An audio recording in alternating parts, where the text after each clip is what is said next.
on the MTN News at 5. The governor announces COVID-19 cases in Montana schools will now be made public. Plus, concerned over the all-mail ballot election, Mike Dennison takes a look at the security and procedures in place to verify and count thousands of mailed ballots. From Montana's news leader, this is MTN News at 5. Good afternoon and welcome to the KTVH News at 5. I'm Jessica Nelson. Thank you for watching tonight on air, online, and on your favorite streaming device. Starting this week, the state of Montana will be posting information online about positive COVID-19 cases in schools. Governor Bullock made the announcement at a press conference earlier today.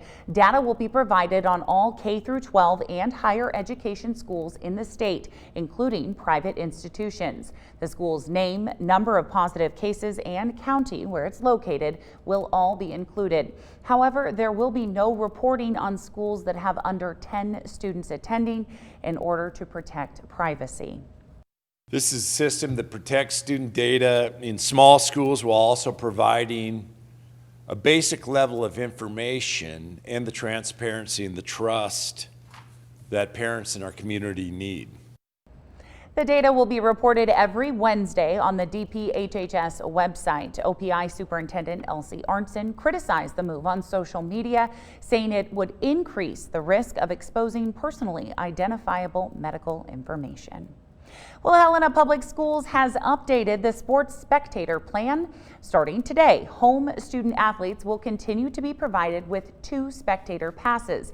Those 2 passes will now be transferable to any immediate family member, including parents, step-parents, or siblings.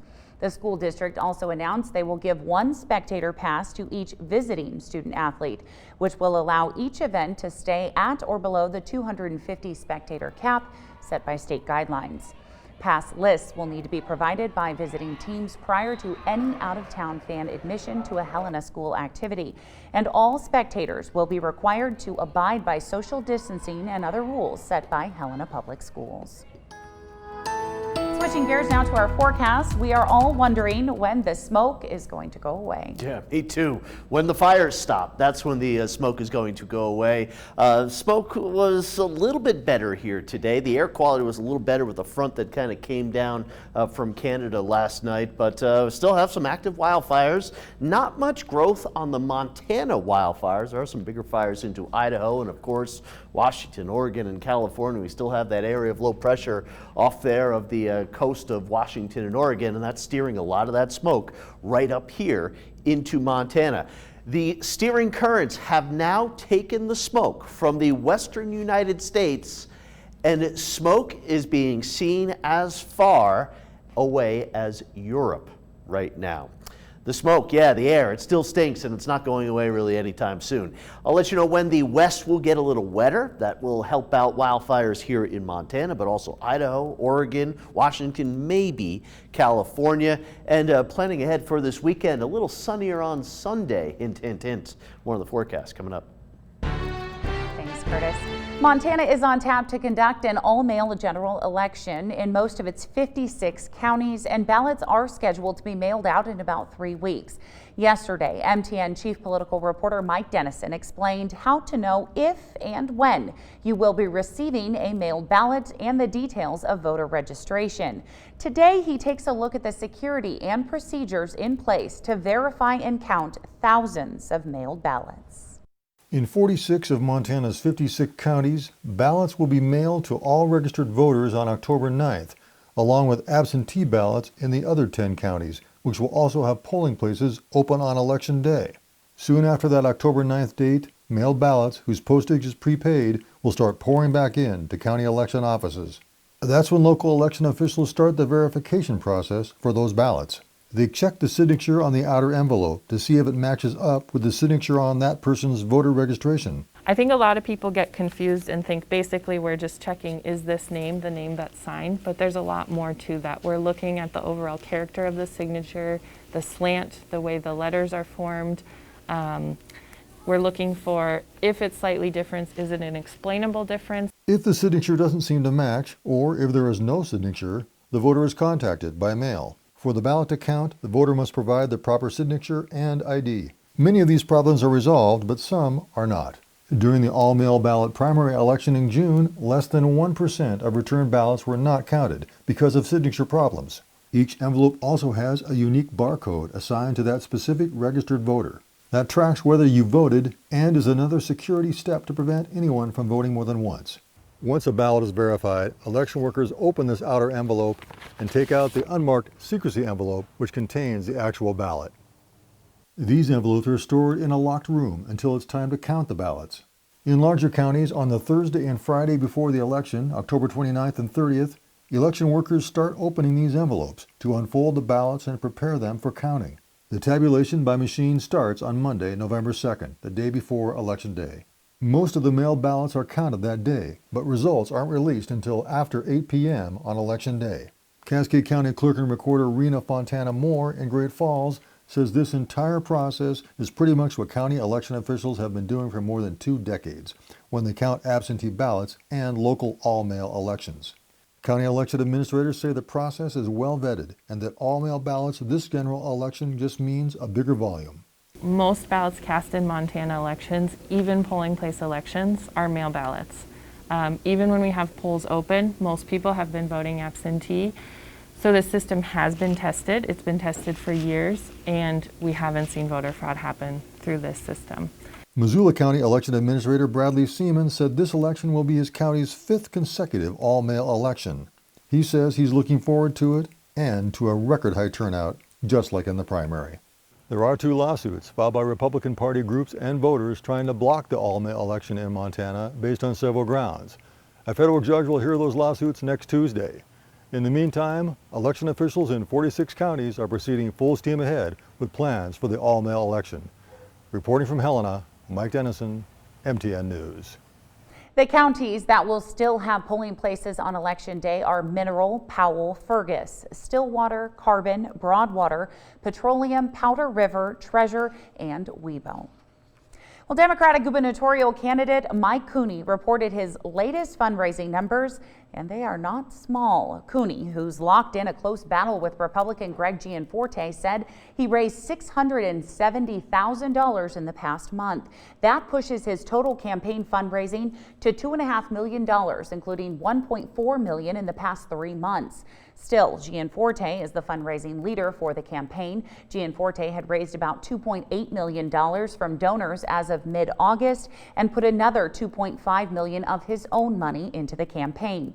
Recent polls have shown Gianforte with a single-digit lead, but Cooney released his own poll this month showing him trailing by 1 point.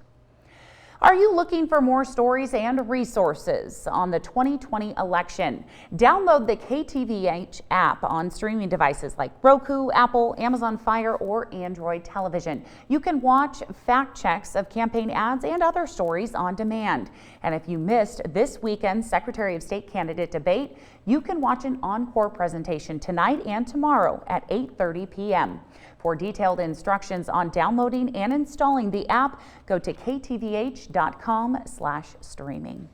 All right, when we come back, Chief Meteorologist Curtis Grevenitz will have a complete check of your forecast. And later, the Montana Lottery's sports betting program brings in big bucks with the return of NFL football.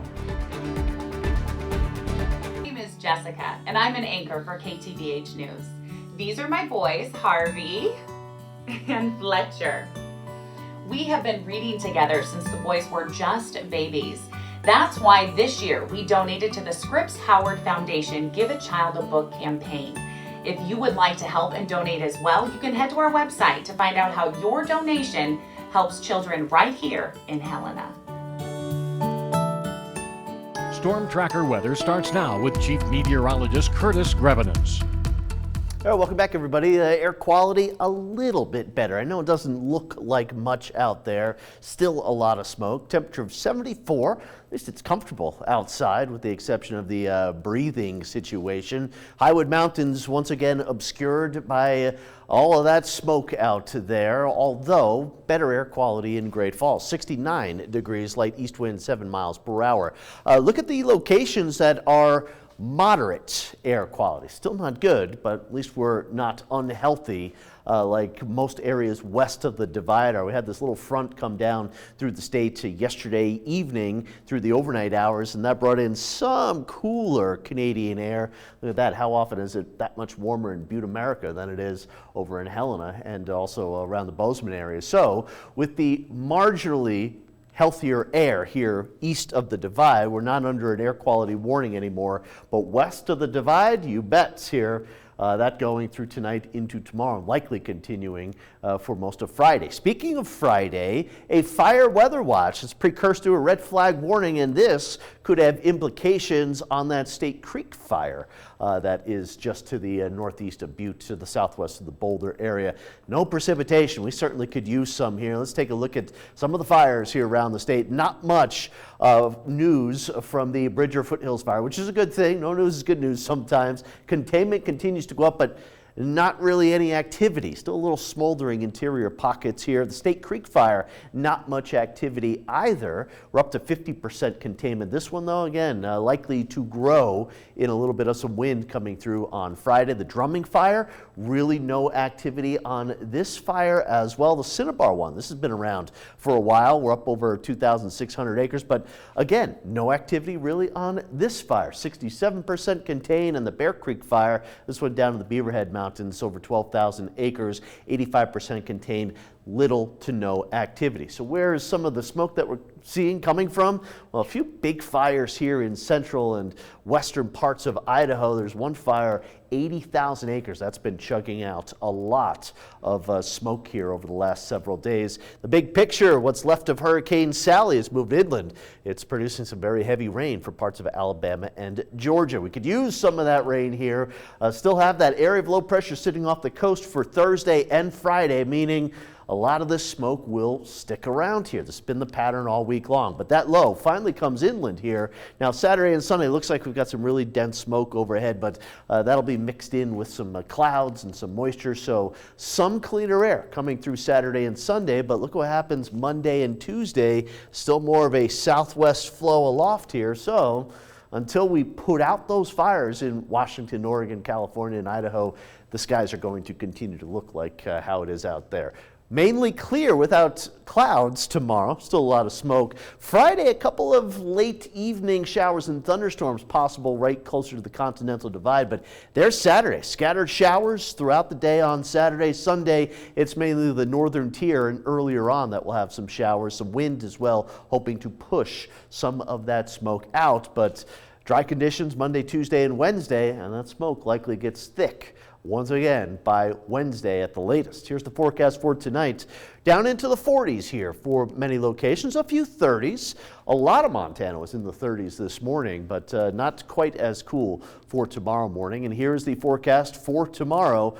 Don't be fooled by those happy-looking sunshines here. Nope, we've got a lot of smoke out there. High temperatures, once again, in the 70s, so not too hot, not much in the way of wind out there as well. Here's the 7-day forecast for Helena. So we'll be close to 80 degrees tomorrow, a little warmer on Friday with a late evening storm. Saturday, scattered showers. Sunday, a few showers maybe early on. The first day of autumn coming up next Tuesday, and we'll likely have some smoke being blown back into the state after this weekend wet storm here. Great Falls air quality not the worst out there over the next couple of days, Saturday and Sunday as well. Got some showers coming through, but we'll have to watch that thick smoke coming back right around the beginning of autumn. Legal sports betting in Montana has not been putting out the numbers people thought it would due to the COVID-19 shutdown. However, as the state and the country reopened, they have seen significant increases in betting. And as MTN's John Riley found out with the NFL kickoff, they're now seeing hundreds of thousands of dollars bet every week. Sportsbet Montana has already seen more than $5 million bet on professional sports since the service launched this spring. While baseball was a great hit for the service, the NFL has proven to be the real offensive drive. This is probably the most popular sport in Montana. So we knew football was going to be a big deal, and it is. We're so glad that it's back. For the opening weekend of the NFL, $189,000 was wagered on professional football in Montana, representing 52% of total money bet on sports in Big Sky country that week. Montana Lottery believes it will only continue to grow, with around 500,000 being bet each week by the end of the season. Of the 5 million sports bet Montana has brought in so far, 4.5 million have been paid out to winners. All of the money coming in and out of Sportsbet Montana is only from bets made in-state in Montana businesses. The take is we get 12% of handle. 6 of it goes right back to those small businesses, which is huge, and we all see the value of it now as these businesses are working really hard to be successful right now, and we are really happy that Sportsbet Montana can be part of how they are successful. As of September 16th, more than $364,000 has been paid to Montana businesses that offer sports wagering, a number that will only increase as the NFL season continues on. Reporting in Helena, John Riley, MTN News. Coming up next on the news at 5, Great Falls City Council approves a $10 million grant. What new attraction is coming? I'll explain. From Montana's news leader, you're watching MTN News at 5. Welcome back with us. Plans for a new indoor pool facility in Great Falls are officially moving forward with the help of Malmstrom Air Force Base. Tom Wiley explains. Behind me lies 10 acres of unused land near Malmstrom Air Force Base and just south of Seibel Soccer Complex. And this is the future proposed home of a brand new aquatics and recreation facility after the city of Great Falls was awarded a $10 million grant from the Department of Defense Community Infrastructure Program. The news was made official Tuesday night at the City Commission meeting. Our grant has been approved for funding. They are working on the grant agreement, and we'll forward that to city manager within the next day or two for his signature if you authorize that tonight, and we'll move forward with our project. Well done. The new facility will cost $20 million. Half of that comes from the grant. The other half comes from the Park Maintenance District assessment, which voters approved in 2018 for park improvements. We couldn't have done anything if the voters had not passed the Park Maintenance District a couple years ago, which gives us the funding stream to provide this match from the DOD, which is great. So this is a community win-win-win all the way around. So. Yes. The city agreed to a land swap with Great Falls Public Schools for this parcel. It's large enough for the facility and a potential commercial spot that the city could lease to bring in more revenue. I've never seen the opportunity to leverage this much money for a public infrastructure project that's going to benefit so many people, and that's what's so exciting about it. Reporting in Great Falls, Tom Wiley, MTN News. According to stipulations attached to the money from the Department of Defense, the city has 1 week to accept the grant, 1 year to break ground, and 5 years to complete construction. Well, there are only a few more days for businesses to apply for the Montana Working Capital Program. The program is a loan for Montana businesses who have lost more than 15% of their gross revenue as a result of the coronavirus. Businesses can use the money for payroll, employee benefits, lease or rent, inventory, utilities, or insurance. Don Bennett, Freedom Bank president, says if approved, this allows businesses to defer payments on a loan for a year. He says their bank has been combing through their customers and contacting those who qualify. Bennett says this funding could really help tourism and businesses. All right, we'll be right back after the break. When we welcome our West Coast viewers as a redesigned 737 MAX gets closer to going back into service, a blistering rebuke by Congress of both Boeing and the FAA over those fatal crashes. Also a look at what was behind the Big Ten's reversal, now ready to play football on NBC Nightly News. Montana's news leader. You're watching MTN News at 5. Thank you for making us a part of your evening. If you missed any of these stories, make sure to download the KTVH app. You can download that on your Roku, your Apple TV, Android TV, or Amazon Fire streaming devices. You can see a rebroadcast of this newscast in just a few minutes. Thanks again for joining us.